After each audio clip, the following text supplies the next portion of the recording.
Olá, amigos. Muito boa noite e também um feliz sábado para todos. É muito bom tê-los aqui em nosso estudo semanal sobre o livro do Apocalipse e dos eventos finais. Hoje nós vamos estudar especialmente o capítulo 13 do livro do Apocalipse. E é importante que nesse momento nós oremos ao Senhor, busquemos a iluminação divina para que possamos atingir as conclusões acertadas de acordo com a palavra de Deus. Vamos orar juntos? Querido Pai, nesse instante pedimos a guia do Espírito Santo, não exclusivamente nesse momento, mas que em todos os momentos possamos contar com Tua assistência, com a Tua boa vontade em nos iluminar os olhos, a mente e especialmente o coração, justamente para que não apenas compreendamos a verdade bíblica, como ela é, mas tenhamos sempre uma disposição santificada de Te obedecer em todas as coisas. Abençoe-nos no estudo que faremos agora do capítulo 13 do livro do Apocalipse, porque pedimos em nome de Jesus. Amém. É importante que nós façamos uma breve introdução. Quando nós estudamos na última sexta-feira Apocalipse capítulo 12, nós vimos que houve uma transição da primeira metade do livro para a segunda parte. O livro do Apocalipse pode ser dividido em duas partes. A primeira parte, histórica, descreve eventos históricos desde os dias do profeta até a volta de Cristo, mas a segunda metade do livro, que começa especialmente no capítulo 12, vai lidar com a última grande crise e com o advento do Senhor. Então nós vimos como o dragão, um símbolo de Satanás, ele buscou resistir a Deus nos céus, foi derrotado, buscou frustrar a encarnação de Cristo na terra, foi frustrado. Ele buscou então se voltar contra a mulher, perdeu essa batalha, e então resta a ele uma última batalha contra o remanescente da mulher. Esse é o último verso de Apocalipse 12, no versículo 17, quando diz que o dragão saiu a pelejar com o restante da descendência da mulher, os que guardam os mandamentos de Deus e têm o testemunho de Jesus. E no finalzinho do verso diz que ele se põe, o dragão, de pé sobre a areia do mar, ou seja, na praia. E o que o dragão está fazendo ali? O verso 17 é uma espécie de trampolim, introdução, para que nós possamos compreender o capítulo 13. Ele não está na praia de férias, gastando tempo, ele foi buscar auxílio, ele foi buscar ajuda. E é na praia que surgem dois aliados últimos de Satanás nessa grande e última batalha espiritual. Nós vamos ver no capítulo 13 que dois aliados surgem, a besta que sobe do mar e também a besta que sobe da terra, para se juntar com um dragão, numa espécie de triunvirato, de um trio maligno, para levar a cabo o último grande engano que vai preceder a volta de Cristo. Então nós vamos agora ao compartilhamento da tela e ao estudo do capítulo 13, tendo em vista isso. O dragão foi buscar ajuda. E quem são esses ajudantes do dragão, de Satanás, no final dos tempos? Capítulo 13, então, verso 1 e verso 2 especialmente, vai trazer uma descrição da aparência desse primeiro aliado. O verso 1 diz que é uma besta ou um animal, em grego terion, que significa um animal que em profecia representa um reino. Isso está em paralelo com Daniel capítulo 7, Daniel capítulo 8, que também é um tipo de profecia apocalíptica. Então o profeta ele vê um animal, uma representação, um símbolo de um reino da terra. Por exemplo, o leão lá em Daniel, uma representação de Babilônia, o urso, uma representação da Medo-Pérsia, o leopardo, uma representação do Império Grego, e assim por diante. Portanto, amigos, nós temos aqui um reino, e esse reino ele emerge do mar. tá certo? Algumas características são impressionantes. Tinha 10 chifres e também 7 cabeças, e sobre cada um dos chifres tinha um diadema, uma coroa, ou seja, no total 10 diademas, e também possuía nomes de blasfêmia. Essa aparência aqui da besta do mar é uma referência a quê? É uma alusão à visão de Daniel capítulo 7. Você vai observar agora, vamos começar a utilizar nossa lousa, a referência a alguns animais, por exemplo, ao leopardo, também ao urso e também ao leão. Esses mesmos 3 animais aparecem lá em Daniel no capítulo 7. E observe bem que eles estão numa ordem inversa do que aparece lá em Daniel capítulo 7.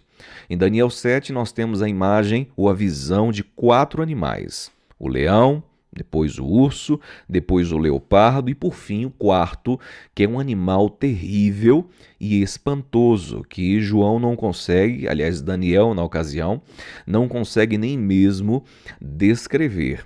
Agora, pelo fato da ordem estar invertida, dá a entender que esse animal aqui de Apocalipse 13 tem uma ligação com o quarto animal de Daniel capítulo 7. Porque o quarto animal, terrível e espantoso, de Daniel capítulo 7, parece ser uma combinação de todos os outros animais que antecederam ele. Você vai observar que não é à toa, a besta que sobe do mar tem características muito próximas daquele quarto animal de Daniel capítulo 7. Por exemplo, vamos mudar aqui a cor um pouquinho, ele tem 10 chifres. Você vai observar que o quarto animal de Daniel, ele também tem 10 chifres. Talvez você esteja se perguntando qual é o significado das 7 cabeças. E mais uma vez parece ser uma referência a Daniel capítulo 7, porque o número de cabeças nos 4 animais de Daniel 7 vai totalizar 7 cabeças. Por exemplo, o leão tinha uma cabeça, nós tínhamos o urso com outra cabeça, nós temos a visão de um leopardo que já tem 4 cabeças e, por fim, um animal terrível e espantoso que tem mais uma cabeça. Então, no total, nós temos 7 cabeças. É o total de cabeças dos animais de Daniel capítulo 7. O fato de ele possuir 10 diademas, 10 coroas, em cada um dos chifres, indica que esses chifres são reinos. E estudando um pouquinho de Daniel capítulo 7, talvez você saiba disso, o quarto animal representa Roma, o Império Romano, que ele foi desfeito ali em 10 reinos menores, reinos e tribos bárbaras. Então, quando o Império Romano ele se desfez, quando houve a queda do Império Romano, ele se dividiu em 10 partes, daí a representação de 10 chifres com também 10 diademas. Embora claramente haja semelhanças com o quarto animal, fica mais nítida ainda a semelhança desse animal, dessa besta que sobe do mar, com o chifre pequeno, que deriva do quarto animal de Daniel capítulo 7. Talvez você lembre disso em Daniel capítulo 7, esse terrível animal espantoso, ele tem 10 chifres e surge ali entre os 10 chifres um chifre pequeno que tira outros 3. E existe muita semelhança justamente entre o chifre pequeno, uma representação de um poder religioso, como essa besta que sobe do mar. Por exemplo, aqui menciona no verso 1, mudando aqui a nossa marcação para amarelo, ele possui nomes de blasfêmia.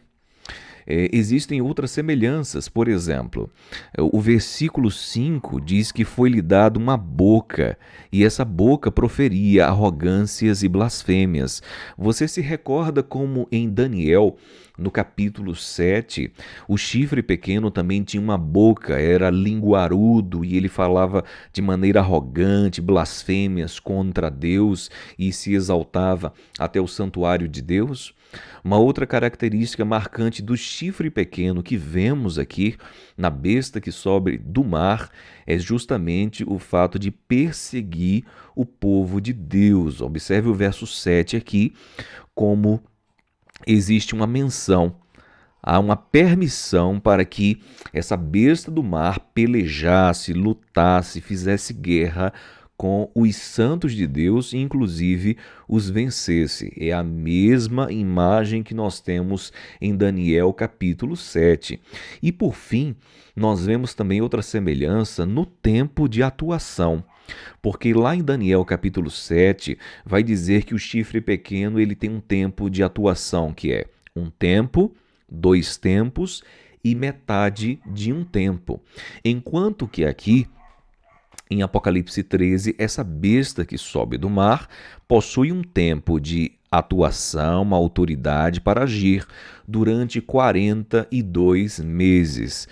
Eu creio, querido amigo, que se você não está vindo a esse estudo pela primeira vez agora, você já deve ter compreendido esses paralelos entre um tempo, 2 tempos e metade de um tempo, com outros elementos de tempo profético, como 42 meses, com 1260 dias proféticos, vou colocar um pezinho aqui de proféticos, e que representam literalmente 1260 anos. Aqui está. Então, todo esse período de tempo aqui mencionado acima representam 1260 anos. Então, o chifre pequeno atuou durante 1260 anos no passado, perseguindo o povo de Deus, blasfemando contra Deus, e nós temos essa mesma visão aqui na besta que sobe do mar, blasfema. A blasfêmia na Bíblia representa não meramente falar mal de Deus, falar contra Deus, mas principalmente usurpar, querer fazer coisas que apenas é uma prerrogativa divina. Por exemplo, nos evangelhos nós vemos que Cristo ele foi acusado de blasfêmia, porque ele dizia: "Eu e o Pai somos um". E os fariseus, líderes religiosos, se revoltavam contra isso, porque entendiam que Jesus estava blasfemando, porque se fazia uma pessoa igual a Deus. Portanto, tanto o chifre pequeno de Daniel capítulo 7, como essa besta, esse animal que surge do mar, que são a mesma coisa, são a mesma entidade, eles buscam fazer atividades que apenas Deus pode realizar. Nós vimos em um estudo anterior que esse prazo de tempo se estende do ano de 538 até o ano de 1798. Então, esse tempo aqui vai totalizar os 1260 anos de atuação dessa entidade e desse poder também. Agora, essa besta do mar, esse poder político e também religioso, ele atua durante todo esse tempo, mas recebe, diz o verso 3, um golpe mortal aqui. Nós vemos no versículo 3 que é dito que uma de suas cabeças foi golpeada, como de morte, né? Uma ferida mortal que foi curada e toda a terra se maravilhou seguindo a besta. Então aqui indica que no ano de 1798, no final do seu tempo de atuação, essa besta, esse poder político religioso ia sofrer um golpe que iria neutralizar esse poder. E nós vemos isso no ano de 1798, por ocasião da perda da influência da Igreja Romana, a Igreja Cristã de Roma, que dominou durante todo o período da Idade Média, mandando, desmandando, colocando a tradição acima da Bíblia, perseguindo e matando pessoas de Deus em nome de Deus. Perdeu a sua influência e o golpe mais forte foi a prisão do seu líder maior, o Papa Pio VI. Ele foi preso por ocasião da Revolução Francesa, que tomou espaço ali na Europa, o racionalismo, a revolta contra instituições religiosas, contra tudo que a Igreja durante a Idade Média fez de errado, e por fim o Papa foi preso e então decretou aparentemente o fim da influência dessa Igreja. Mas o texto bíblico diz que essa ferida mortal, ela foi curada, ela seria curada e de fato a Igreja Romana, que poderia ou deveria ter acabado no ano de 1798, reviveu depois de um período de tempo e a sua influência seria novamente mundial. Observe o verso 8, que fala de adoração e fala daqueles que habitam sobre toda a terra. Observe que não é uma questão local, pontual, mas é um fenômeno global. Ok?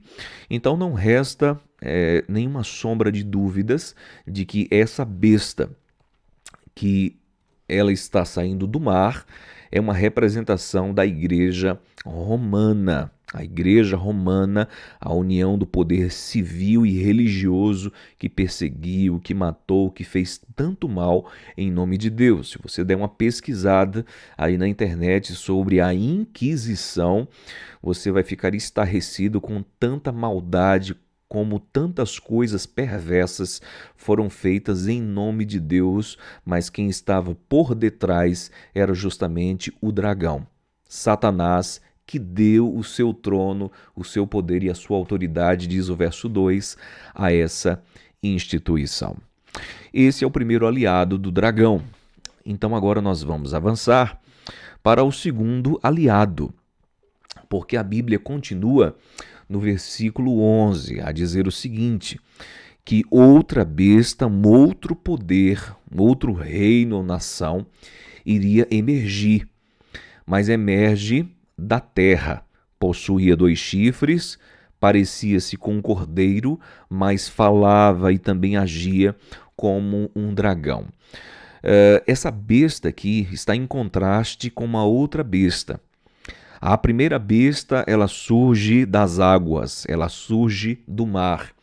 Apocalipse capítulo 17 vai dizer que as águas representam povos, nações que geralmente no livro do Apocalipse estão em rebelião contra Deus. Portanto, foi uma nação que surgiu de movimentos populares, de local habitado. Mas aqui existe uma nação, um povo, um reino que surge num contexto oposto ao da água. No caso aqui, a terra. Um local possivelmente, anteriormente, não muito habitado. Você vai lembrar muito bem que a terra, ela é, no livro do Apocalipse, no capítulo 2, inicialmente tratado como algo amistoso, algo favorável à mulher. Você se recorda no nosso último estudo como o dragão buscou destruir a mulher, persegui-la, e então ela fugiu para o deserto, enviou o dragão de sua boca uma torrente de águas, e a terra acudiu a mulher e fez com que ela não fosse mais atacada. Portanto, aqui se refere a um local que inicialmente foi favorável à Igreja de Deus. Mas o próprio versículo 11 vai indicar uma transição, uma mudança. Porque olha a diferença. Enquanto a besta do mar tem uma imagem grotesca com 10 chifres, a besta da terra possui apenas 2 chifres. E diz que se parece com um dragão, mas fala, aliás, parece com um cordeiro, mas fala como o dragão. Isso aqui não é qualquer cordeiro ou qualquer dragão. Quando está falando que parece-se com um cordeiro, está falando do cordeiro. No livro do Apocalipse, o cordeiro é ninguém menos, ninguém mais do que o próprio Jesus Cristo. Portanto, essa nação parece cristã, parece-se com Cristo, mas fala como o diabo. Tem ações e posicionamentos e falas satânicas, tais quais o dragão. Portanto, tem uma aparência aparentemente inofensiva, mas é comandada pelo próprio dragão em suas ações. Observe no versículo 12 que ela recebe essa autoridade, aliás, ela exerce toda a autoridade da primeira besta na sua presença, e ela faz com que a terra, os seus habitantes, adorem a primeira besta, cuja ferida mortal ela fora curada. Esse ponto ele é muito relevante, porque vai situar um pouco na história essa besta que sobe da terra. Exerce toda a autoridade da primeira besta. Lembre-se que nós vimos que a primeira besta recebeu a autoridade de Satanás. E como ela agiu com essa autoridade? Perseguindo o povo de Deus. Portanto, essa besta que sobe da terra vai exercer um papel, uma postura muito parecida com a besta do mar, ou seja, em perseguição no contexto do fim. Nós notamos também que essa besta da terra, ela vai surgir, o texto dá a entender isso, vai surgir no final do tempo da atuação da primeira besta.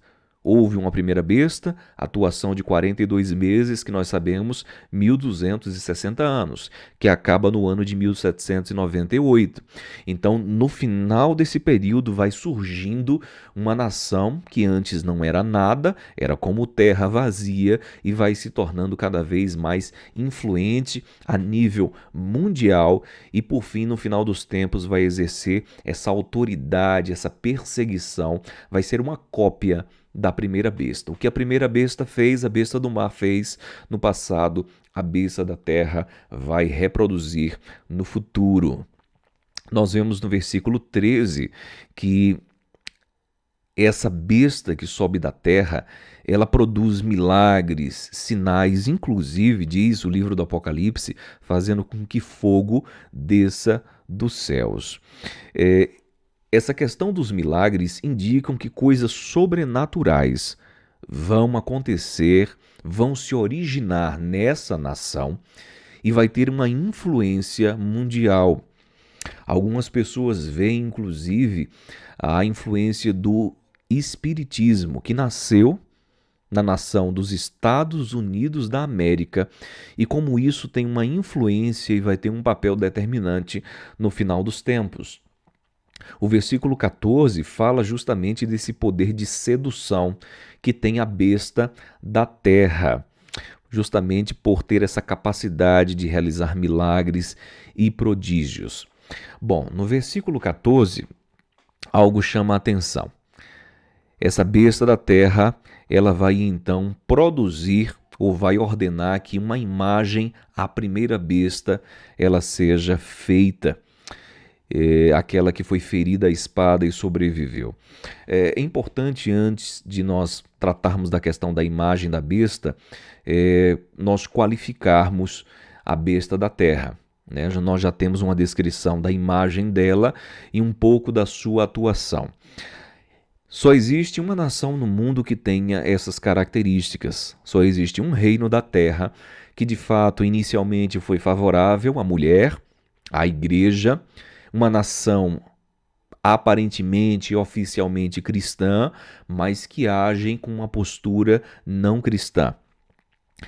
Justamente os Estados Unidos da América. Essa nação ela se encaixa perfeitamente na descrição de Apocalipse, capítulo 13.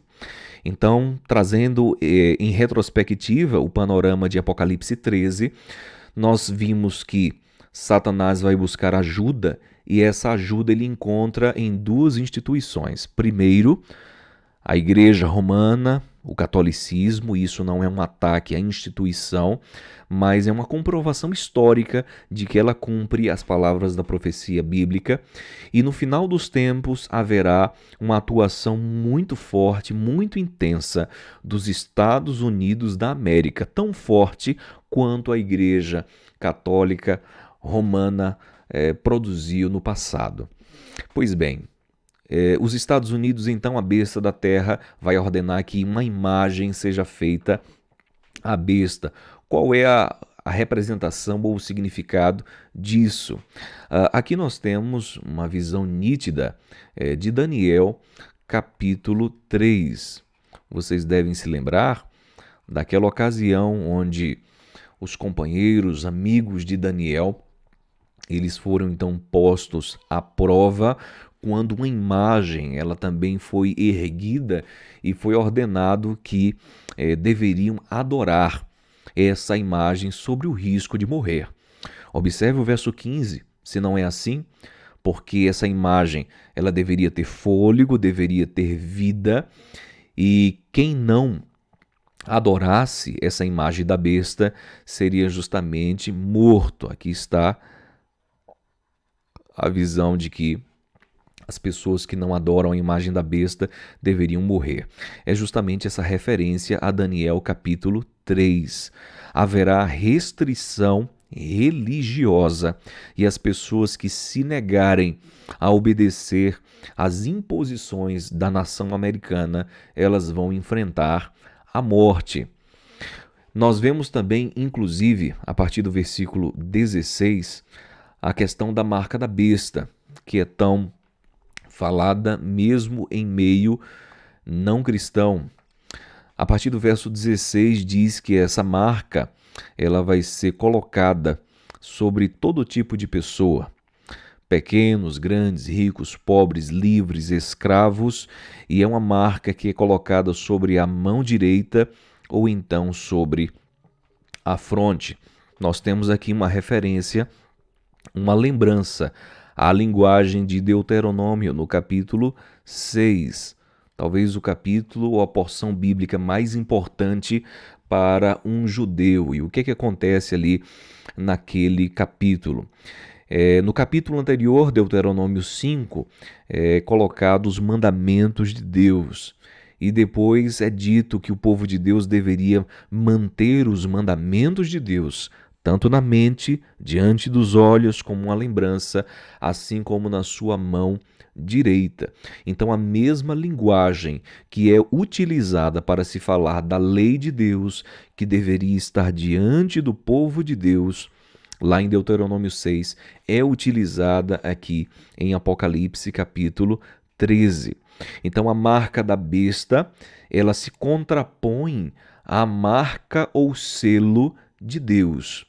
Então, Deus há de marcar o seu povo, separar o seu povo, assim como também esse trio, dragão, besta do mar, besta da terra, também vão identificar aqueles que lhe obedecem. Você vai notar no versículo 17 que haverá crise muito forte, inclusive com sanções financeiras, porque diz aqui que as pessoas que não obedecerem essas imposições, elas não poderão comprar e também não poderão vender. É interessante essa relação com os mandamentos de Deus, porque você sabe, a lei de Deus, vamos fazer uma representação aqui, ela foi dada em 2 tábuas, não é isso? Imaginem aqui que você tem 2 tábuas com os mandamentos do Senhor. A primeira tábua tinha que ver com o relacionamento com Deus, a minha adoração ao meu Criador. E a segunda tábua tinha a ver com o relacionamento interpessoal entre as pessoas, com o próximo, não é assim?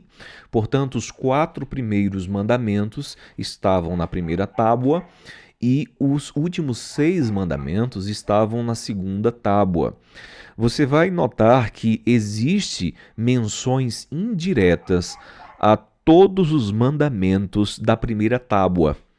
Porque em Apocalipse 13, quando vai falar da última grande crise, ela está falando sobre adoração. A quem você adora de verdade, a quem você reconhece como o Senhor da sua vida. E tudo isso tem a ver com os primeiros 4 mandamentos. Por exemplo, o primeiro mandamento fala sobre não ter outros deuses.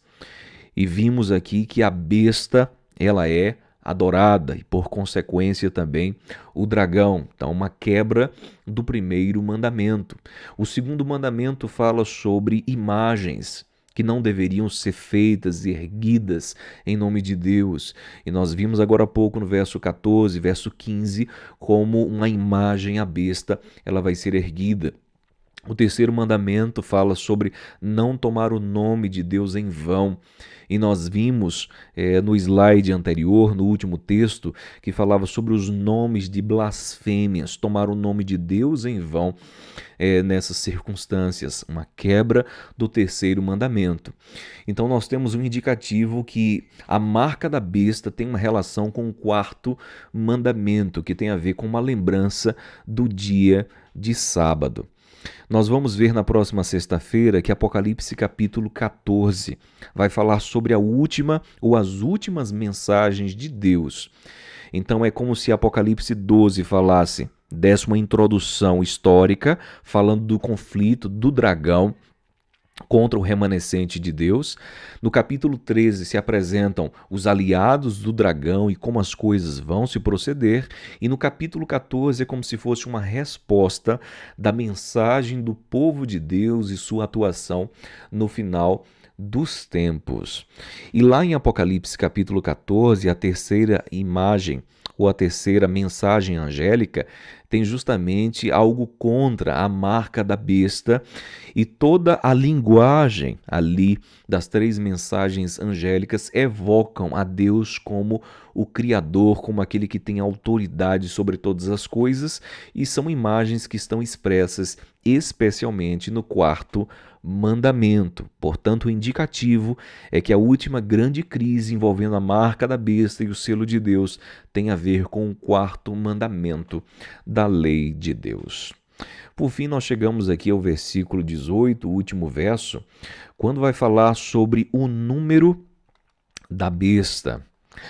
Aqui diz que aqui está a sabedoria e aqui existe um estímulo para que aqueles que têm entendimento, aqueles que possuem a sabedoria de Deus, calculem o número da besta, pois é número de homem. E aqui nós temos a famosa expressão 666 ou 666.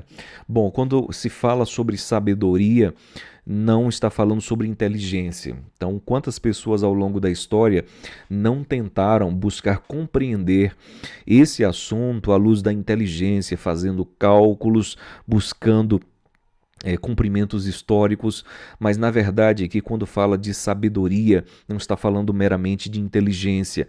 A sabedoria, biblicamente, ela provém de Deus, né? Provérbios capítulo 2 fala sobre isso, Tiago capítulo 1 também no Novo Testamento menciona isso. Na profecia apocalíptica do livro de Daniel capítulo 2, quando ele tem o mesmo sonho do rei Nabucodonosor e da interpretação, ele diz que a sabedoria lhe pertence a Deus e não ao homem. Portanto, para compreender esse assunto, não é uma questão de inteligência, mas é uma questão de buscar o conhecimento de Deus. Pois bem, aqui diz que o número da besta é um número também de homem. Algumas pessoas tentam compreender isso como um número específico de uma pessoa. Então tentam colocar esse 666 no colo de uma pessoa específica, que alguns no meio evangélico entendem que será o anticristo, uma pessoa totalmente contrária a Deus, quem sabe um poder ateu. E isso não corresponde à visão do livro do Apocalipse. Quando fala de número de homem, está falando justamente um número da humanidade. Essa é uma tradução completamente aceitável. Não existe o artigo número de um homem, mas é número de homem, número da humanidade. Nós sabemos que pela Bíblia, um número que representa muito bem o ser humano é o número 6. E o 6 está em oposição ao 7. Se o 7 indica aqui a perfeição divina, o 6 é um número abaixo e seria uma tentativa frustrada do homem de atingir a perfeição divina. E nós vemos ao longo da Bíblia que o ser humano foi criado, por exemplo, no sexto dia. Você vai notar também que 666 é uma expressão que acontece unicamente aqui no Novo Testamento, mas no Antigo Testamento aparece também uma única vez, e a relação está com o rei Salomão. É dito lá no livro de Crônicas que o rei Salomão ele amontoou muitos tesouros, inclusive 666 talentos de ouro. Ele amontoou riquezas. E isso estava justamente em desacordo à vontade de Deus. No livro de Deuteronômio, é dito que o rei não deveria acumular riquezas para não se esquecer do Senhor. E logo na sequência, depois de falar da glória humana de Salomão, fala justamente sobre a sua apostasia.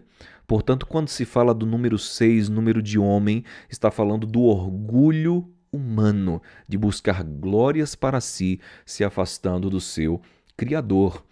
Você sabe que esse trio, dragão, besta do mar, besta da terra, eles são retratados no livro do Apocalipse como Babilônia, ou seja, um complexo religioso ali feito para o último grande engano. E existe uma relação muito próxima também, quem gosta de matemática sabe, de Babilônia com o número 6. Babilônia conta ou contava com um sistema hexadecimal, que nós herdamos algumas coisas. Então a base não é 10, a base é o número 6. E daí se derivam os ângulos, né? A partir da base 6, também o tempo, né? Nós contamos horas em 60 minutos, cada minuto 60 segundos e daí por diante. Portanto, há uma relação de Babilônia com o número 6 e, mais uma vez, uma lembrança daquilo que aconteceu em Daniel capítulo 3, quando uma imagem ela foi erguida e essa imagem ela possuía 60 cúbitos, cúbito, uma distância mais ou menos da ponta do dedo até o cotovelo, 60 cúbitos de altura por 6 de largura. E era dito que as pessoas deveriam então adorar essa imagem sob o risco de morte. Portanto, capítulo 13 do livro do Apocalipse, ele vai relatar então essa última grande batalha espiritual que tem um viés muito parecido com aquilo que aconteceu em Daniel capítulo 3. A imagem que nós temos final é essa. Aquilo que aconteceu no passado vai se repetir num futuro não muito distante daqui e o povo de Deus deverá permanecer firme ao Senhor, custe o que custar. Portanto, amigos, Apocalipse 13 vai relatar então essa transição, como nós vimos, para os últimos grandes eventos e daqui em diante nós vamos estudar a atuação também do povo de Deus na próxima semana, as pragas, a atuação de Babilônia no final dos tempos, a sua queda e, por fim, até o estabelecimento do reino de Deus. Que eu e você possamos permanecer firmes por aquilo que é certo, em honra e adoração ao nosso Criador. Que Deus esteja conosco, para que nos prepare a partir de hoje, a partir desse instante, para a última grande crise na Terra. Que eu e você possamos, pela graça de Deus, estarmos de pé, honrando ao Senhor e aguardando o seu breve retorno. Um forte abraço, um feliz sábado e nos vemos na próxima sexta-feira no estudo de Apocalipse capítulo 14. Um abraço a todos.